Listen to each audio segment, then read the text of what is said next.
UPSC civil services examinations అంటే IAS IPS వీటి కోసం ప్రిపేర్ అవ్వడం కోసం సిఎస్బిఎస్ అకాడమీ ఒక కొత్త బ్యాచ్ స్టార్ట్ చేస్తుంది. ఇది ఆన్లైన్లో వినొచ్చు, ఆఫ్లైన్లో వినొచ్చు. ఈ బ్యాచ్ జూలై 17వ తారీఖు నుంచి స్టార్ట్ అవుతుంది. ఇంట్రెస్ట్ ఉన్న వాళ్ళు కాంటాక్ట్ చేయొచ్చు ఈ నెంబర్స్కి. అమెరికాకి స్వతంత్రం వచ్చి 249 సంవత్సరాలు దాటి 250వ సంవత్సరంలో అడుగు పెడుతున్న వేళ Donald Trump one big beautiful బిల్ని ఒక చారిత్రాత్మక విజయం అని చెప్పి ప్రకటించారు.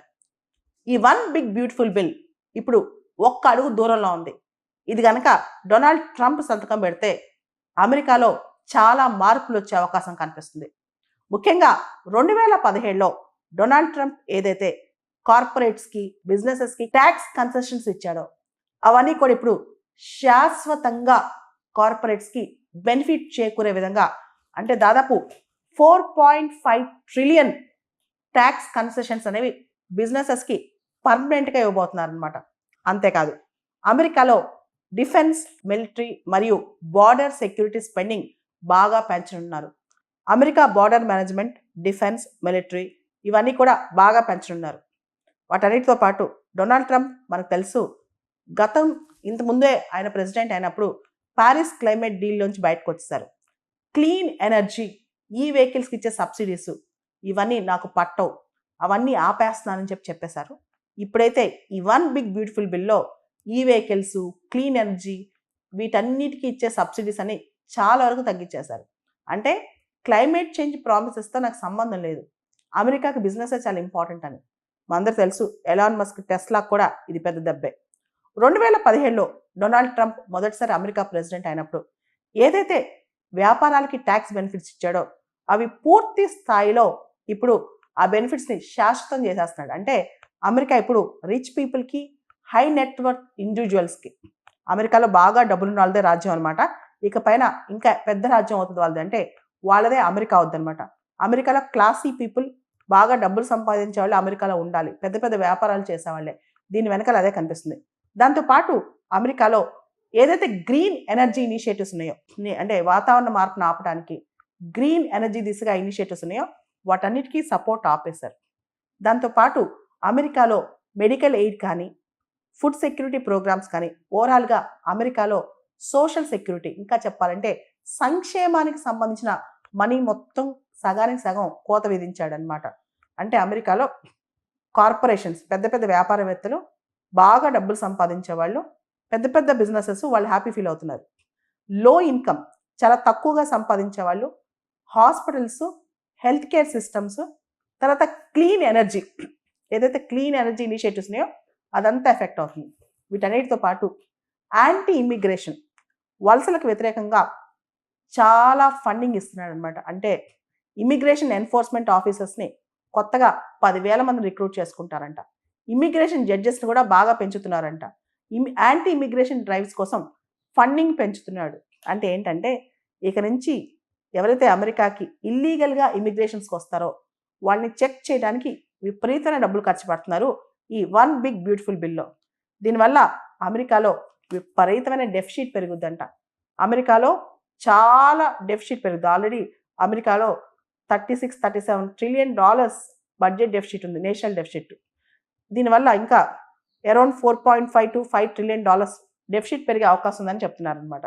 అయితే దాన్ని కొంత తగ్గించడానికి అమెరికాలో food assistance, federal food assistance, అంటే ఏదైతే federal food assistance, health care programs ఉన్నాయో, మెడికేడ్ హెల్త్ ఇన్సూరెన్స్ ఇవన్నీ తగ్గిస్తున్నారు. దీనివల్ల అమెరికాలో గ్రామీణ ప్రాంతాలు, అమెరికాలో చాలా వరకు పట్టణం ఉంటుంది, రూరల్ హాస్పిటల్స్ క్లోజ్ అయ్యే అవకాశం కనిపిస్తుంది.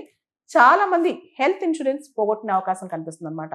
వాళ్ళ హెల్త్ ఇన్సూరెన్స్ పోతే రూరల్ హాస్పిటల్స్ క్లోజ్ అవుతాయి. అండ్ అమెరికాలో ఈ ఫుడ్ కార్డ్స్ ఇవన్నీ ఉన్నాయి కదా, అంటే ఏదైతే ఫుడ్ న్యూట్రిషన్ ఉందో వాటిపైన అమెరికన్ గవర్నమెంట్ ఖర్చు తగ్గిస్తుంది. అంటే పేదవాళ్ళు ఇంకా పేదవాళ్ళు అయ్యే అవకాశం. అమెరికాలో లో ఇన్కమ్ గ్రూప్, అంటే పూర్తి స్థాయిలో ఇండియా లాగా పేదవాళ్ళు ఉండరు, లో ఇన్కమ్ గ్రూప్స్ ఇన్కమ్ తగ్గిపోయే అవకాశం కనిపిస్తుందంట. అయితే ఇవన్నీ చూస్తే కనుక అమెరికాలో ఈ మధ్య కాలంలో కనిపిస్తున్న మార్పుల్లో ఈ వన్ బిగ్ బ్యూటిఫుల్ బిల్ అనేది చాలా పెను మార్పు అని చెప్పొచ్చు అనమాట. సో టాప్ అమెరికన్ పీపుల్కి ఏమో లాభం, అమెరికాలో లో ఇన్కమ్ పీపుల్కి ఏమో నష్టం అనమాట. ఇక్కడ ఇండియన్స్ ఎవరైతే అమెరికాలో ఉన్నారో మనకు తెలుసు, దాదాపు 45 లక్షల మంది ఇండియన్స్ అమెరికాలో ఉన్నారు. వాళ్ళు ఇండియాకి పంపించే రెమిటెన్సెస్ మీద కూడా పన్ను స్టార్ట్ అవుతాయి. అయితే కొన్ని అమెరికన్ బ్యాంక్స్, కొన్ని అమెరికన్ ఇన్స్టిట్యూషన్స్ నుంచి పంపిస్తే ఆ 1% పన్ను వేయరంట. లేకపోతే ఎవరైతే ఇండియాకి రెమిటెన్సెస్ పంపిస్తారో వాళ్ళపైన కూడా డబ్బులు పడతాయి. అంటే చాలామంది ఇతర దేశాలకు అమెరికాలో సంపాదించి వేరే దేశాలకు డబ్బులు పంపిస్తారు కదా! ఇప్పుడు మన పిల్లలు అమెరికాకి వెళ్ళి సంపాదించి డబ్బులు పంపిస్తారు. దానిపైన కూడా పన్ను పడే అవకాశం కనిపిస్తుందన్నమాట. ప్రత్యేకంగా చూస్తే రీసెంట్‌గా వచ్చిన ఆర్‌బీఐ డేటా ప్రకారం 2023, 24 సంవత్సరానికి గాను $32 బిలియన్ రెమిటెన్సెస్ అమెరికా నుంచి ఇండియాకి వచ్చాయంట. సో వీటిలో చాలా వాటి మీద పన్నులు పడే అవకాశం కూడా కనిపిస్తుందన్నమాట. సో ఎవరైతే ఇండియన్స్ హై నెట్ వర్త్ ఉన్నారో వాళ్ళకి అక్కడ కూడా బెనిఫిట్ అవుద్ది. పెద్ద పెద్ద వ్యాపారాలు చేస్తే. చిన్న చిన్న వ్యాపారాలు, చిన్న చిన్న మెడికల్ ఇన్సూరెన్స్‌లు వీటి మీద డిపెండ్ అయ్యే వాళ్ళు మాత్రం చాలా ఇబ్బంది పడతారనమాట. ఓవరాల్‌గా అమెరికాలో ఇప్పుడు ఎక్కువ నష్టపోయే ఇండస్ట్రీస్ ఈ వన్ బిగ్ బ్యూటిఫుల్ బిల్ వల్ల clean energy and electric vehicles బాగా నష్టపోతాయి. అమెరికాలో బడ్జెట్ డెఫిసిట్ విపరీతంగా పెరుగుతుంది. ఆల్రెడీ $36 ట్రిలియన్ ఉన్న డెఫిసిట్ ఈ దెబ్బతో అంటే ఇప్పుడున్న వన్ బిగ్ బ్యూటిఫుల్ బిల్‌లో పెట్టే ఖర్చుతో, టాక్స్ కట్స్ వీటన్నిటితో దాదాపు $3.4 ట్రిలియన్ డెఫిసిట్ పెరిగే అవకాశం కనిపిస్తుంది. అండ్ ఇవన్నీ పక్కన పెడితే ఎక్కువగా అమెరికాలో లో ఇన్కమ్ అమెరికన్స్ అనేవాళ్ళు చాలా ఇబ్బంది పడతారు. అదే ఈ వన్ బిగ్ బ్యూటిఫుల్ బిల్ వల్ల పెద్ద పెద్ద వ్యాపారవేత్తలు, హై నెట్‌వర్త్ ఇండివిడ్యువల్స్, మ్యానుఫ్యాక్చరింగ్ సెక్టర్‌లో పెద్ద పెద్ద యూనిట్స్ ఉన్నవాళ్ళు, వాళ్ళందరూ ఎక్కువ లాభం పొందుతారనమాట. మొత్తానికి అమెరికాలో ఇప్పుడు డబ్బులున్న వాళ్ళదే రాజ్యం అయిపోయింది. డొనాల్డ్ ట్రంప్ అంటున్నారు, అమెరికాకి ఇండిపెండెన్స్ వచ్చి 249 సంవత్సరాలు పూర్తయి 250 సంవత్సరాలకు వెళ్తున్నాం. ఈరోజు జూలై 4వ తారీఖు. ఈ రోజున మనం చూస్తే కనుక 1776 1776లో అమెరికా అప్పుడు బ్రిటిష్ పరిపాలన నుంచి చెర విముక్తి అయిందనమాట. అప్పటి నుంచి కూడా మీకు అందరికీ తెలుసు ఆ టైంలో థామస్ జెఫర్సన్ అనే ఆయన ఇక్కడ కీలక పాత్ర పోషించారు. All men are created equal, freedom, self determination, individual rights ఇవన్నీ అమెరికా స్వతంత్రానికి, అమెరికా దేశానికి మూలాధారాలు.